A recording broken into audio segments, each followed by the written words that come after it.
ఇలా రసవత్తరంగా ఉంటుంది ఆ చిత్రగుప్తు జర చూడుండ్రి. ట్రంప్ ఏం చేసిండంటే అసలు టెర్రరిజం మీద కొట్లాడుతున్నాడా, తీవ్రవాద తత్వం మీద కొట్లాడుతున్నాడా ట్రంప్, లేకపోతే పెంచి పోషిస్తున్నాడా అనేది ఒక పెద్ద కన్ఫ్యూజన్ అయిపోయింది ఎత్తిలా. ఎందుకంటే మనోడేమో భారతదేశం ఇన్ని సంవత్సరాల నుంచి టెర్రరిజంతో అయితే నాకు తీసి కొట్టి పడేసేది ఉండే అని చెప్పి పెద్ద స్పీచ్లో మాట్లాడతాడు.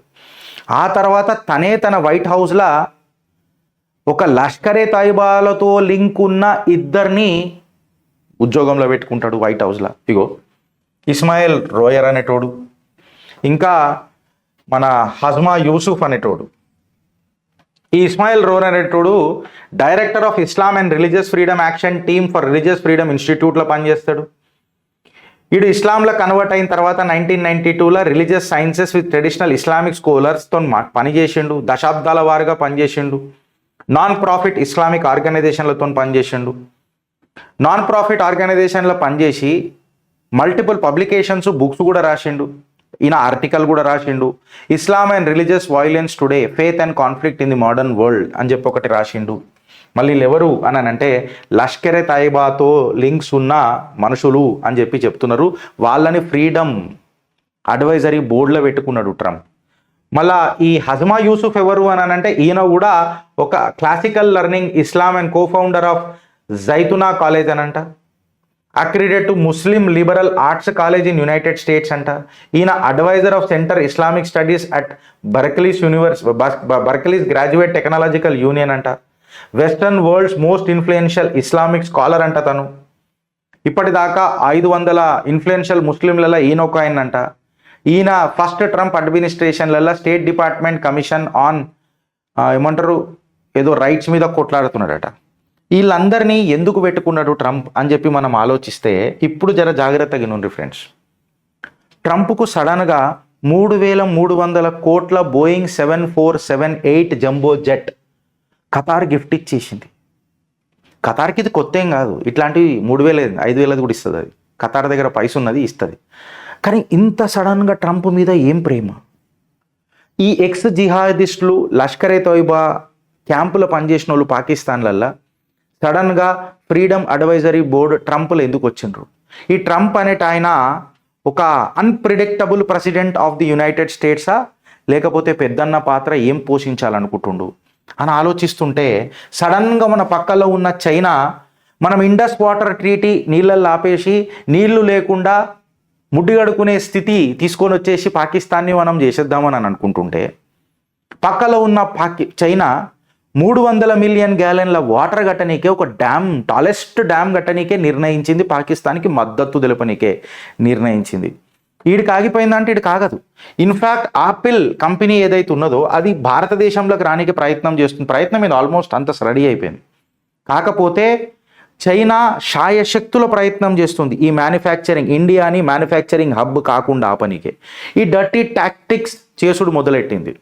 ఫాక్స్కామ్ ఏదైతే వాళ్ళ మనుషులను చైనీస్ వర్కర్లను మన ఇండియా పంపించేది ఉండేనో, ఏదైతే Apple technological transfer are to that machinery deployment ఏదైతే ఉండేనో, ఆ షిప్మెంట్స్ని ఏవైతే మెషినరీ చైనా నుంచి ఇండియాకి రావాల్సింది ఉండేనో ఐదర్ వాటిని డిలే చేస్తుంది, లేకపోతే కంప్లీట్గా బ్లాక్ చేస్తుంది. ఎందుకంటే ఆ స్పెషలైజ్డ్ ఎక్విప్మెంట్ ఇప్పటిదిప్పట్లో భారత్ రెడీ చేయలేదు కాబట్టి. యాపిల్ ఏదైతే ఆల్రెడీ 14% ఆఫ్ ది మ్యానుఫ్యాక్చరింగ్ ఏదైతే ఉందో ఇండియాలో మ్యానుఫ్యాక్చరింగ్ చేస్తుంది. ఆల్మోస్ట్ 14 బిలియన్ లాస్ట్ ఇయర్ దాని గోల్ వచ్చేసి ఒక 20 to 30% నెక్స్ట్ ఫ్యూ ఇయర్స్లో ఇంక్రిమెంట్ కావాలని ఎయిర్పోర్ట్స్ కూడా ఇండియాలోనే తయారు చేద్దామని ఉండే. ఇప్పుడు ఎక్స్పర్ట్స్ ఏం మాట్లాడుతున్నారంటే బీజింగ్ తన కండరాలను ఫ్లెక్సిబుల్గా చేస్తుంది, ఫ్లెక్సింగ్ చేస్తుంది అని చెప్పి మాట్లాడుతున్నారు. ఏమని మాట్లాడుతున్నారనంటే ఇండియా అగర్ ఈ కంపెనీ ఇండియాలో గిట్ల వస్తే చైనా ఇక ఆటలు సాగాయని, చైనాకు యాపిల్కి చైనా నేనే బాస్, ఇంకా ఇది గుర్తుపెట్టుకో యాపిల్ నువ్వు అని చెప్పి ఒక హెచ్చరిక జారీ చేస్తుందా? ఈ ఇండియా మూవ్ తర్వాత చైనాలో ఒక రెసిషన్ తీయనికే దారి తీస్తుందా? ఆర్ టు దట్ మ్యాటర్ ఈ కంపెనీస్ అని ఇండియాని ఒక సెకండ్ హబ్ లాగా తీసుకునే ప్రయత్నం చేస్తున్నాయా? ఇది చైనాకు ఇంటెలిజెన్స్ తెలిసిందా? ఇవన్నీ ఆలోచిస్తుంటే అసలు ఏం జరుగుతుంది అని అనేది మీకు జరగాలి ఫ్రెండ్స్. అసలు ఎందుకు జరుగుతున్నది అని అనేది ప్రశ్న. ఇలా సడన్గా డొనాల్డ్ ట్రంప్కి ఖతార్ 3,300 బోయింగ్ 747 ఎందుకు ఇచ్చింది? ఖతార్ మనీ దగ్గర ఇది కొత్త ఏం కాదు. కాకపోతే ఖతార్ మనీ అంత పైసలు ఎందుకు ఇచ్చింది? పహల్గామ్ టెర్రరిస్ట్ అటాక్ తర్వాత ఇవాళ ఇండియా ఏదైతే పాకిస్తాన్ మీద ఘాతక్ స్ట్రైక్ చేసి వచ్చిందో ఆపలే కూడా, స్టిల్ కంటిన్యూయింగ్ అని చెప్పింది భారత్. ఇవాళ భారత్ని ప్రపంచ దేశాలు especially European union, America, Pakistan, China వీళ్ళందరూ భారత్ని ఒక వీక్ పొజిషన్లో చూద్దామని చూస్తారు. ఇన్ఫ్యాక్ట్ కొన్ని ఇస్లామిక్ నేషన్స్ కూడా భారత్ ఇంత గట్టిగా కనబడొద్దు వాళ్ళకు, ఇంత ప్రతిభావంతంగా కనబడొద్దు వాళ్ళకు, ఇంత పరాక్రమంగా కనబడొద్దు వాళ్ళకు. ఇన్ఫ్యాక్ట్ భారత్ ఎప్పుడూ ఒక బెగ్గింగ్ బౌల్ లెక్క కనబడాలి. ఇది వాళ్ళకు వశపడతలేదు. ఇంత ఘాతకు కొడుతుందా భారత్ అని అనేది వాళ్ళకు అర్థమవుతలేదు. ప్రతిసారి భారత్ ఎదుగుతున్నప్పుడల్లా కాళ్ళు గుంజే తత్వం ఒకటి ఉండాలి. ఇన్ఫ్యాక్ట్ ఇవాళ భారత్ 4th లార్జెస్ట్ ఎకానమీ అయిపోయింది. ఇన్ఫ్యాక్ట్ ఇంకొక 3-4 ఇయర్స్లో ఆర్ టు దట్ మ్యాటర్ 4-5 ఇయర్స్లో నంబర్ 2 పొజిషన్కి వచ్చినా మీరు ఆశ్చర్యపోవాల్సిన పని లేదు. ఇవాళ Chinese or to that matter the American deep state, the Turks, the Qatars వీళ్ళందరూ భారత్ యొక్క భీకర దాడి పాకిస్తాన్ పైన జీర్ణించుకోలేకపోతున్నారు. ఇన్ఫ్యాక్ట్ భారత్ ఆపుతలేదు. నువ్వు గెలుకునా కొడక నీ బద్దలు వలగొట్టకపోతే చూడు అని చెప్పి ప్రపంచ దేశాల ముంగట హెచ్చరించి మరీ చెప్తున్నది. ఎవడొస్తాడో రండ్రి అని అన్నట్టు. అండ్ ఇన్ఫ్యాక్ట్ ఆ కొట్టే భీకర దాడి చూస్తే ఒక్కొక్కళ్ళకు పుచ్చలు ఎగిరిపోతున్నాయి. ఇదేంద్రా బాబు ఇంత ప్రెసిషన్గా కొడుతున్నారు, ఇంత కరెక్ట్ అక్యురేట్గా కొడుతున్నారు ఏంది అని చెప్పి వాళ్ళకు సమజైతలేదు. ఇక బెయిల్అవుట్ ప్యాకేజీలు పాకిస్తాన్కి ఇచ్చుడు మొదలెట్టిండ్రు. $2.3 million or to that matter $1 billion. సడన్గా F-16లు అప్గ్రేడ్ చేస్తున్నది అమెరికా. మన చైనా వచ్చేసి J-17 స్టెల్త్ ఫైటర్లు ఇస్తా అని చెప్తున్నది, మిసైల్స్, డ్రోన్స్ ఫ్రమ్ తుర్కీ. ఇలా పాకిస్తాన్కి ఫ్రీ మనీ ఇస్తున్నారు. వెనకటికి 2015 కంటే ముందు 1.5 నుంచి 2 బిలియన్ ఫ్రమ్ USA వస్తుండే, గల్ఫ్ స్టేట్స్ అండ్ ఇంకా చెప్పాలంటే చైనాతో వస్తుండే. అది ఇప్పుడు ఇంకా ఎక్కువైతుంది. IMF కూడా ఇచ్చుడు మొదలెట్టింది. ఇలా పాకిస్తాన్లో ఉన్న ఎవరైతే టెర్రరిస్టులు ఉన్నారో వాళ్ళ మీద శాంక్షన్స్ కూడా ఎత్తేస్తే మీరు ఆశ్చర్యపోవాల్సిన పని లేదు. ఎందుకంటే లష్కరే తోయిబాలు ఉన్నోడు ఇలా ఫ్రీడమ్ అడ్వైజరీ బోర్డులకు వచ్చిండు అని అంటే ఇక మీరు అర్థం చేసుకోండి, రేపు తీవ్రవాదుల మీద కూడా శాంక్షన్స్ ఎత్తే ఛాన్సెస్ చాలా ఉన్నాయి. భారతదేశంలో ఉన్న కొంతమంది ఆందోళన జీవులు ఫేక్ ప్రొటెస్ట్లు మొదలెడుతున్నారు. ఆహా జయశంకర్ గారు ఇట్లా మాట్లాడారు, ఓహో ఎన్ని రాఫేలు పోయినాయి, మాహా మాకు చెప్పరా, ఇట్లాంటివన్నీ తత్వాలు మొదలవుతున్నాయి. అమెరికా దోస్తు లెక్కనే వ్యవహరిస్తుంది. కాకపోతే ఒకసారి మీరు ఆలోచించుర్రి ఫ్రెండ్స్, ఏవైతే 20 MH-60R ASW హెలికాప్టర్స్ ఉండెనో, 6 అపాచీ హెలికాప్టర్లు ఉండెనో, ఈ డీల్ 2020లో సైన్ అయింది భారత్తో. ఇప్పటిదాకా డెలివరీ ఎందుకు ప్రారంభించలే అమెరికా ఈ ముచ్చట ఎందుకు చేస్తలేదు, ఈ డిలే ఎందుకు చేస్తున్నది అని చెప్పి నేను మాట్లాడుతున్నా. ఇవాళ government of India and to that matter government of India పక్కకు పెట్టు, రక్షక బలగాలు క్లియర్ కట్గా చెప్తున్నాయి. ఇండియన్ ఎయిర్ ఫోర్స్ ఏదైతే ఉన్నదో ఒక్క పైలట్ని కోల్పోలే మనము, ఇన్ఫ్యాక్ట్ ఒక్క ప్లేన్ని కూడా మనం కోల్పోలేదు ఇది ఆపరేషన్ సింధూర్ అని మాట్లాడితే కూడా.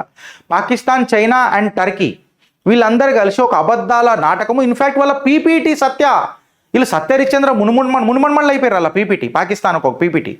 మన ప్రతిపక్షాలు కూడా అవే మాట్లాడుతున్నాయి, ఆందోళన జీవులు కూడా అవే మాట్లాడుతున్నాయి. ఇన్ఫ్యాక్ట్ మీరు డాట్స్ కనెక్ట్ చేసి చూస్తే ఫ్రెండ్స్, చైనా, పాకిస్తాన్, టర్కీ భారత్తో ఒక యుద్ధంలకు దిగాలని ఫిబ్రవరి నుంచే కరెక్ట్గా ప్లాన్ చేస్తుంది. పాకిస్తాన్ శాటిలైట్ ఇమేజెస్ పహల్గామ్ది ఎందుకు, ఆ సరౌండింగ్ ఏరియాస్ది ఎందుకు కొనాల్సి వచ్చింది అమెరికా యొక్క సంస్థతో. ఫుల్ మిలిటరీ బిల్డప్ JF-17ల కాడి నుంచి HQ-9ల వరకు చైనా పాకిస్తాన్కి ఎందుకు సప్లై చేసింది బిఫోర్ ద పహల్గామ్ అటాక్. ఇప్పుడు కూడా కొన్ని ఫైటర్ జెట్లు 50%కి ఇస్తానంటారు. 50% ఇది 100% ఇచ్చిన పెద్ద ఫరక్ పడేది ఏం లేదు. And China is ensuring all the everything's. ఈ ఫేక్ న్యూస్ని ప్రాపగెండా చేయనీకే ఇంటర్నేషనల్ మీడియాలల్లో పాకిస్తానీ జర్నలిస్టులు ఈ ఫేక్ న్యూస్ని ఎట్లా ముంగడికి తీసుకుపోతుండ్రో చూడండి మీరు. అండ్ ఇన్ఫ్యాక్ట్ ఒకటి మీరు గుర్తుపెట్టుకోవాల్సింది ఏంటంటే ఫ్రెండ్స్, ఇవాళ నికే ఏషియా అనేది అవుతుందో వాడు ఆదాన్ అమీర్ గాడు పాకిస్తానీ, CNN ఎవడైతున్నాడో వాడు సోఫియా సైఫ్ వాడు CNN ఓడు, ఇన్ఫ్యాక్ట్ సల్మాన్ మసూద్ అనేటోడు న్యూయార్క్ టైమ్స్లో నుంచి చేస్తున్నాడు, జియావుర్ రెహమాన్ న్యూయార్క్ టైమ్స్, ఇంకొకటి ఆసిఫ్ షెహజాద్ రూటర్స్, అట్లనే ఇద్రీస్ అలీ వాడు కూడా రూటర్సే, మన కమ్రాన్ హైదర్ బ్లూంబర్గ్ UK నుంచి వాడు మన మీద నెగటివిటీ, షహీద్ షా పాకిస్తానోడు వాడు కూడా writers. China launched misinformation campaign etcetera Sunday గార్డియన్లో వస్తున్నాయి. ఇవన్నీ ఎందుకు వస్తున్నాయి అని చెప్పి మాట్లాడితే, ఇవాళ భారత్ ఒక నిజంగా చెప్పాలని అంటే జై భవానీ జై శివాజీ. ఏదైతే శివాజీ తన ఇండిజీనియస్ వెపన్స్ అనంటే తన తన సొంత నిర్ణయం తీసుకొని ఆత్మనిర్భర్తానని ఇలా భారత్ తన వెపన్స్ని తయారు చేసుకున్నది చూడు, India made in India weapons, అది ఈ ఆపరేషన్కి మెయిన్ సూత్రధారైంది. అలా భారత్ ఎకనామిక్ గ్రోత్ మీద బాగా ప్రయారిటైజ్ చేస్తుంది, అగ్రెసివ్గా పోతుంది. ఇన్ఫ్యాక్ట్ 8 ట్రిలియన్ జీడిపిని టార్గెట్లకు పెట్టుకొని ముంగటకు పోతుంది. ఎక్స్పోర్ట్ని డైవర్సిఫై చేస్తుంది. ఇవాళ ట్రంప్ నేతృత్వంలో అమెరికా చాలా అన్ప్రిడిక్టబుల్ అయిపోయింది. అసలు అర్థమవుతలేదు ఎవడి మీద ఎప్పుడు శాంక్షన్ పడుతుంది, ఏ టారిఫ్ మీద ఎప్పుడు ఎక్కడ మనోడు బాంబేస్తాడు అని. ఏ కంట్రీ దానివల్ల సర్వనాశనం అవుతుంది అనేది తెలుస్తలేదు. ఇవాళ భారత్ తన నేషనల్ సెక్యూరిటీని పెంచింది. పాకిస్తాన్ అండ్ చైనా మళ్ళొకసారి టెర్రరిస్ట్ అటాక్ చేయాలని అంటే వాళ్ళ వెన్నుల వణుక ఉడుతున్నది. Already China north east front నుంచి మెల్లగా చొరబాటుదారులను మెల్లగా చేయడానికి స్టార్ట్ చేసింది. ఇవాళ ఒకటి గుర్తుపెట్టుకోవాల్సింది ఏంటంటే ఆసాం రైఫిల్స్ 10 టెర్రరిస్టులను ఘాతక్ మణిపూర్ మైన్మార్లలో ఖతం చేసి పడదొగ్గింది. ఇవాళ ఇవన్నీ మనం చూస్తూనే ఉన్నాం భారత్ ఏ రకంగా పోతుందో. And to that matter friends, భారతీయుడు అని చెప్పి గర్వించు. ఇవాళ operation Sindoor is not just an operation.